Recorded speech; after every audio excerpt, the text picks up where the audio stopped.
Vous écoutez Samedi de lire avec l'auteur invité d'Amélie Boivin-Enfield. Karine, on est maintenant rendu au moment de l'émission où c'est à mon tour à moi de te présenter des livres que j'ai lus cette semaine. Alors j'en ai 4 à te présenter. On va commencer avec le premier. Le premier qui est Volt de Alan Hitchcock. Oui, alors c'est 8 nouvelles dont le thème majeur, c'est la fuite. Alors les nouvelles se passent dans la petite ville imaginaire de Crafton, dans le village. Tout le monde se connaît. Alors comme dans les petits villages, la plupart des gens, du temps, tout le monde se connaît. Et tout le monde là-bas rêve de partir pour voir si la vie ailleurs est plus belle ou pas.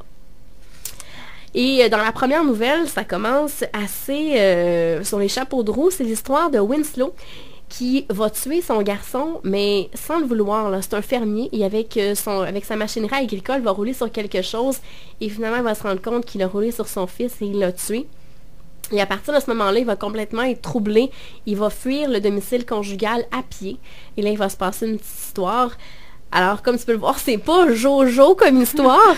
Et d'autres nouvelles, comme par exemple, une autre nouvelle, c'est l'histoire de Ellen, qui est un des personnages qu'on trouve dans plusieurs nouvelles. Parce que dans les nouvelles, c'est tout interconnecté ensemble. Et Hélène décide d'appliquer la loi du talion, œil pour œil, dent pour dent. Et elle va décider de tuer quelqu'un qui a agressé une jeune fille. Alors, comme tu peux voir, c'est loin des réflexions et de l'optimisme et de la joie de vivre, mais il y a des gens qui aiment ce genre de livres-là, et des petites nouvelles, mais ça se lit quand même assez facilement, des nouvelles à peu près, je dirais, entre 20 et 30 pages. C'est bien écrit, c'est des personnages torturés où on sent la souffrance, mais à ce niveau-là, l'auteur a réussi son objectif, qui est justement de nous faire vivre ce que les personnages vivent dans ce livre-là. Alors, c'est Volt de Alan Hitchcock. On va y aller avec le deuxième. Qui est Absolution de Patrick Flannery. Alors, ça se passe en Afrique du Sud. C'est Sam Leroux, qui est un jeune universitaire qui veut retracer la carrière de Claire Wade, qui est une célèbre romancière dans une biographie. Et pendant qu'il va faire des entrevues avec Claire, justement, pour écrire sa biographie, en parallèle, Claire va enquêter sur la disparition de sa fille, Laura, qui, elle, a joint la lutte anti-apartheid en 1989. Et on soupçonne sa fille d'être l'instigatrice d'attentats à la bombe du côté de l'Afrique. Et elle va aussi s'interroger sur les motivations de sa fille à faire ça. Et pendant que Sam va faire les investigations sur Claire pour écrire sa biographie, il va se rendre compte qu'il y a des drôles de liens entre Claire et l'ancien régime apartheid. Alors, tu t'imagines un peu aussi que c'est un roman sous forme de trailer psychologique, où on sent vraiment que tous les personnages ont des secrets bien gardés, mais qu'ils ont tous une soif de vérité chez l'autre. Bande de curieux. Ouais. Alors, c'est super bien écrit, c'est un bon trailer psychologique. Alors, pour les gens qui aiment ce genre de roman-là, vont vraiment y trouver leur compte. C'est Patrick Flannery, Absolution, et c'est son tout premier roman. Alors, pour un premier roman, c'est vraiment très, très bien écrit. On y va avec le troisième. Qui s'appelle Bestseller de Jesse Kellerman. Oui, alors c'est l'histoire de Arthur Pefkern, j'espère que je prononce bien son nom de famille. C'est un professeur d'université, il a écrit un seul roman et son vieil ami, l'auteur à succès William de Nerval, est disparu en mer.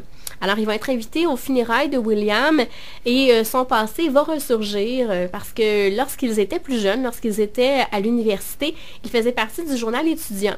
Et entre les deux, mais c'était Arthur qui était destiné à devenir le grand auteur.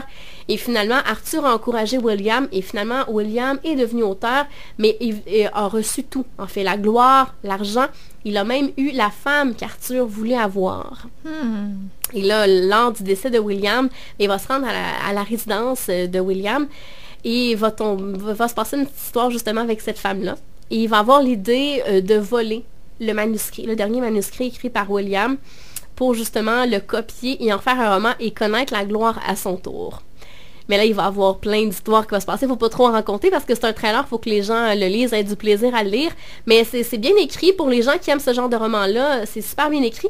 Et on a aussi l'envers, justement, du métier d'auteur parce que c'est pas toujours facile d'écrire. On manque des fois d'inspiration. Le succès n'est pas toujours au rendez-vous. Alors, on voit l'envers du métier d'écrivain. Alors, j'ai bien aimé ce roman-là de Jesse Kellerman, best-seller.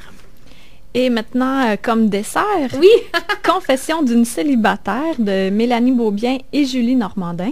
Alors, c'est l'histoire de Célina, une célibataire qui aime bien son célibat. Elle n'a pas eu de relation amoureuse depuis l'âge de 16 ans. Elle est médecin en obstétrique dans un hôpital. Alors, pour les gens qui ne savent pas trop c'est quoi l'obstétrique, en fait, c'est celle qui accouche des mamans. Alors, elle est toujours en contact avec des bébés. Elle veut des enfants plus tard. Et ses deux amies, Marie-Lou et Ophélie, veulent remédier à la situation de son célibat. Alors, elles vont décider d'organiser à plusieurs moments dans le roman des dates, des rencontres avec des hommes, mais elle ne sait pas au préalable. Comme par exemple, une fois, elle va se retrouver au restaurant pensant de passer une soirée de filles avec ses amis, et elle arrive au restaurant et elle voit ses amis avec leurs conjoints. Et là, elle se demande, OK, il n'y a pas de place à table, qu'est-ce qui se passe? Et finalement, ils ont fait venir l'ami d'un des conjoints pour lui présenter.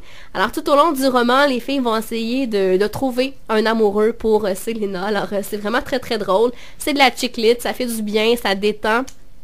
C'est bien écrit et c'est très très rigolo. Alors, si vous avez envie de rire, de vous détendre, bien c'est vraiment un livre à vous procurer. Confession d'une célibataire de Mélanie Beaubien et Julie Normandin. Karine, on se retrouve dans les prochains instants puisque ce sera déjà la fin de l'émission. À plus tard.